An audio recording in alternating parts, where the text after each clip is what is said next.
السلام علیکم ورحمۃ اللہ وبرکاتہ۔ صحیح مسلم کی حدیث پاک ہے، حضور علیہ الصلوۃ والسلام نے فرمایا کہ جس کا ارادہ ذبح کرنے کا ہو، یعنی قربانی کی طاقت رکھتا ہے، اس کا ارادہ قربانی کرنے کا ہے، اس کے پاس ذبیحہ موجود ہے، اس نے قربانی کرنی ہے، تو اس کے لیے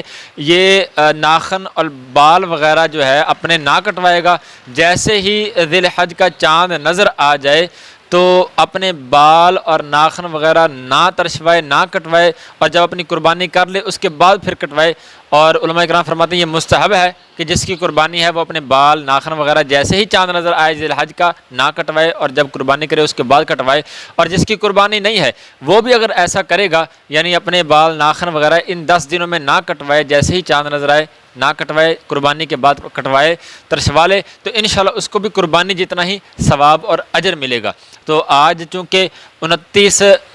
ذی القعدہ ہے، تو آج یا کل چاند نظر آ جائے گا، تو جن کی قربانیاں ہیں ان کے لیے مستحب ہے کہ وہ اپنے بال ناخن وغیرہ نہ کٹوائیں، اور قربانی کے بعد پھر کٹوائیں جب چاند نظر آ جائے۔ تو یہ کام آپ نہ کیجیے گا، یہ بہت ہی زیادہ ثواب کا باعث ہے، اور مستحب ہے ان کے لیے جو قربانی کی طاقت رکھتے ہیں اور ان کی ذبیحے موجود ہیں، قربانیاں کرنی ہیں۔